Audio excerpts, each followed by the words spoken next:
Hi అండి. ఎలా ఉన్నారు అందరూ? బావున్నారా? ఈరోజు మన వీడియో వచ్చేసి బెల్లం జిలేబీలండి. అలానే మన ఛానల్‌ని కొత్త వాళ్ళెవరైనా చూసినట్లయితే సబ్స్క్రైబ్ చేసుకోండి. ఇక్కడ ముందుగా నేను ఒక కప్పు వరకు మైదా పిండి తీసుకున్నా అండి. మీరు ఎక్కువ జిలేబీలు చేసుకునే వాళ్ళు కొంచెం ఎక్కువ క్వాంటిటీలో తీసుకోండి.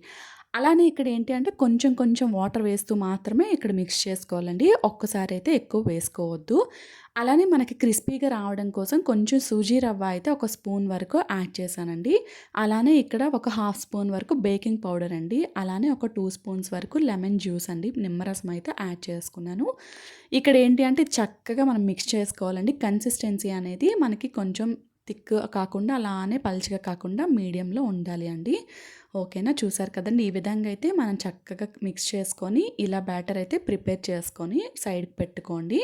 మనం వేసే ముందు ఏంటి అంటే బాటిల్‌లో ఫిల్ చేసుకొని ఇంకా వేసుకోవచ్చండి. నేనైతే ఇక్కడ బాటిల్ తీసుకున్నానండి. బాటిల్ కొంచెం క్యాప్ హోల్ చేసి ఈ విధంగా అయితే తీసుకున్నాను.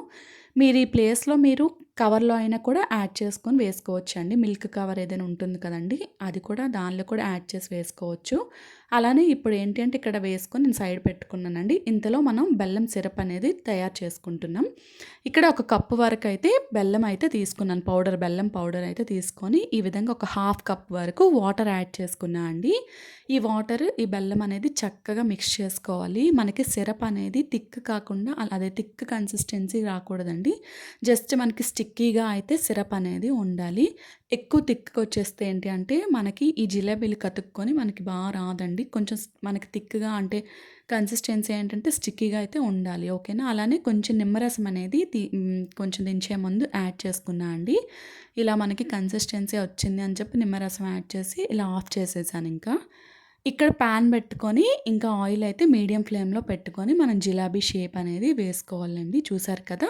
ఈ విధంగా అయితే సన్నంగా అయితే నేను ఇలా వేసుకున్నానండి. మీకు కొంచెం తిక్కగా కావాలంటే కొంచెం మీరు కార్న్ ఫ్లోర్ అలా ఏమైనా యాడ్ చేసుకొని కొంచెం తిక్కగా బ్యాటర్ అనేది ఇంకా కొంచెం ప్రిపేర్ చేసుకోండి.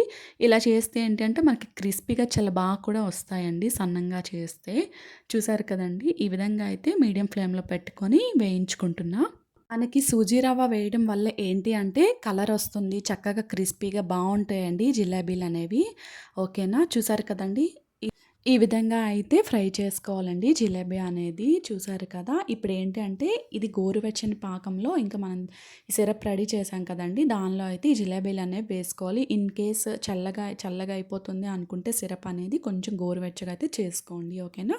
చల్లగా ఉండేటప్పుడైతే వేసుకోవద్దు. ఓకేనా? చూసారు కదా! ఈ విధంగా అయితే వేసుకొని మనం 2 సైడ్‌లు కొంచెం ఇలా తిప్పి ఇంకా 4 సెకండ్ల పాటు, ఒక 5 సెకండ్ల పాటు అలా ఉంచుకుంటే మనకి చక్కగా సిరప్ కూడా పట్టి బావుంటాయండి జిలేబీస్ అనేవి. చూసారు కదా! మనకైతే చాలా క్రిస్పీగా చాలా వచ్చాయండి మనకి జిలేబీలనేవి. కొంచెం ఈ టిప్స్ యూజ్ చేసుకొని ఇలా చేసుకుంటే మీకు కూడా బయట దొరికేలా ఇలా వస్తాయండి బెల్లం జిలేబీలనేవి.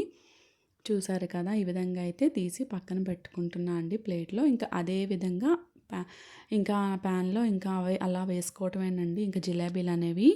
చూసారు కదా! ఈ విధంగా ఇంకా మీకు చిన్నవి కావాలి అనుకుంటే ఇలా వేసుకోండి. పెద్దవి కావాలన్నా ఎలా కావాలన్నా అలా వేసుకోవచ్చండి. ఈజీగా మనకి జాంగ్రీ కన్నా జిలేబీ చాలా వేరంగా కూడా అయిపోతుందండి. ఇంకా జాంగ్రీ అంటే కొంచెం ప్రాసెస్ అయినా అవుతుంది. ఇదేంటి అంటే ఇంకా ఇన్‌స్టంట్‌గా మనం చేసుకోవచ్చనమాట. చాలా ఈజీగా వేరంగా అయిపోతుంది జిలేబీ అనేది. జాంగ్రీ ఏంటంటే కొంచెం టైం పడతది కదా! ఇదైతే వేరంగా అయిపోతుంది. చూసారు కదా! ఈ విధంగా అయితే అన్నీ ఇలా వేసుకొని ఇంకా చేసుకున్నా అండి నేనైతే. చాలా వారంగా కూడా అయిపోతుంది. చూసారు కదా! చక్కగా మనకొచ్చాయండి. క్రిస్పీగా, చాలా టేస్టీగా చాలా వచ్చాయి బెల్లం జిలేబీలనేవి. ఎవరికైనా షుగర్ కావాలనుకుంటే షుగర్ సిరప్ రెడీ చేసుకొని సేమ్ ఈ ప్రాసెస్‌లో చేసుకోండి. ఓకేనా? చూసారు కదా! క్రిస్పీగా వచ్చాయండి. మీరు కూడా తప్పకుండా ట్రై చేసి కమెంట్‌లో షేర్ చేయండి.